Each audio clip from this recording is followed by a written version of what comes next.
Fire that thing up. Good morning, Mark Wheeler here with Loan Depot, and I got two of my favorite guys, peeled them away from their desk and their daily duties. This is Mr. Thomas Anderson, also known as TA, and he's with First Capital Bank up here in Paso Robles, and you are the regional manager? Or Regional president. Regional president, okay. And this fine young man here, he doesn't need an introduction. This is Stephen Diaz. Best smile, one of the best guys I've ever met. And your role is what exactly? I'm a relationship manager. Relationship manager. Yeah, and I work with TA in the San Luis Obispo office. Okay. Yeah. And you're a good guy. Yeah. So Mark and I have been friends for a while now, and obviously, big fans of Mark and the work that he does, and we love that you created this platform. Yeah. You've been highlighting the local businesses, and absolutely, we're excited that you invited us to do this. I'm happy to have invited you guys. So my objective is to really interview anybody and everybody that's somewhat related to real estate in any capacity. So you guys are my first commercial bank lenders that I've had the opportunity to chat with. So Thomas, how'd you get into this business? This is a kind of a nuanced line of work, right? How'd you end up doing what you're doing? It is, and it's kind of a long, drawn-out story, but I did it because I did my master's degree in ag at Cal Poly. Okay, cool. I thought I wanted to be a cowboy, and then I realized it doesn't pay anything. And when I realized that, I decided I better figure out how these guys finance it. And so I went to work for a bank in the Elk Grove area, running their ag portfolio. And Sacramento.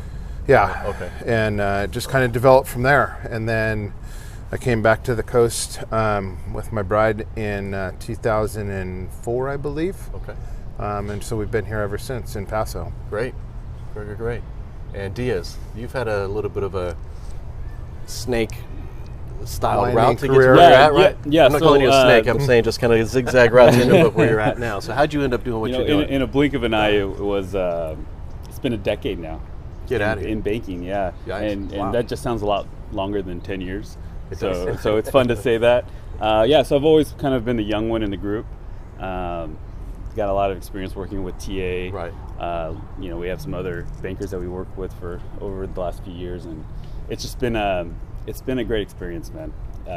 You meet a lot of great people along the way, great bankers along the way, and then even more so, a lot of great customers. Yep. Big time. Yeah. And your line of work, you're not just out there selling a widget and then I'll see you next time you want to buy the widget. This is like a true ongoing relationship, nurturing them, checking in on them, right? I mean, how does the relationship kind of develop, or what's the sales cycle like from start to finish? And for us, I mean, our bank, our real focus is on developing the relationship. I mean, our clients are clients, sure. and our focus is on taking care of them and advocating for them. So, and I think that's one thing that sets us apart. But the other thing would be our responsiveness and attentiveness.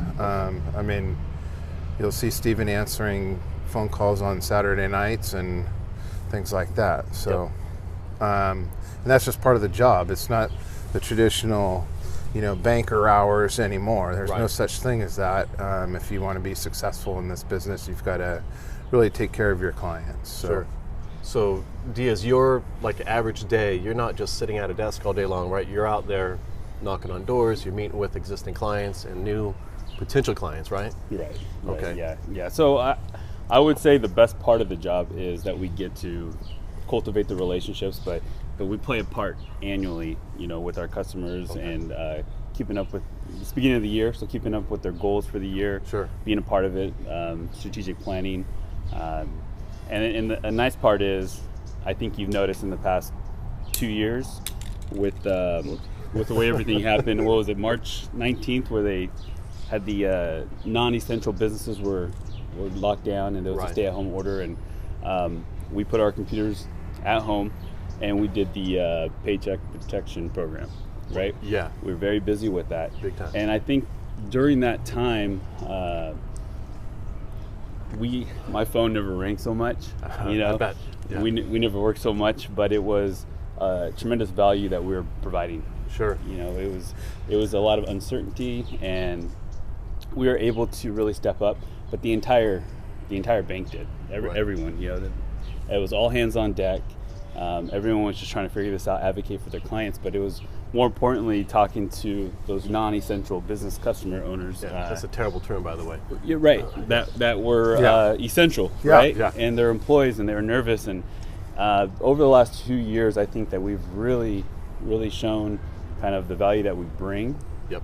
But then also how important the relationship is to have your advocate, to have your banker, just like I call you when I have questions about residential Sure. lending. I think that was really the highlight. And I think, as Stephen touched on, I mean, one of the important things is partnering with those clients in order to sit down and talk to them about what their short-term and long-term strategic goals are. I mean, we can help them achieve those, and being part of that team, if you will, with their CPA, with their attorney, with their financial advisor. Right. We're also a trusted financial advisor in order to help make that happen. Completely. And if they're thinking about expansion, if they're thinking about equipment replacement, if they're thinking about capital expenditure, any of those kinds of things, it's always better to be part of the early conversation than it is to be trying to play catch up. I'm sure. So, I'm sure. Most of your clientele, would you say, is kind of out of the weeds with respect to the whole COVID having killed businesses? Have most of them either recovered, or are they on firm footing at this point? I'd say it was an interesting, definitely an interesting time, because you really saw businesses that weren't affected. Yeah, completely. Then on the flip side of the coin, you saw businesses that were, severely impacted, that PPP really saved and helped, and really, enabled them to keep their workforce on or continue to pay their workforce and not have to shutter their doors. Yeah. And then on the flip side of the coin, you had businesses that, because of the pandemic, they either pivoted or their businesses just completely took off on their own. Right.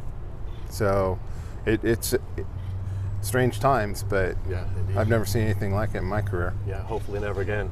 So Well, hey, gentlemen, Diaz, keep smiling like you smile, bud. Brother. TA, Thanks, Mark. We got Great some to golf see you. again soon. Yeah, Guys, we'll see you on the next video. Appreciate it. thanks very much.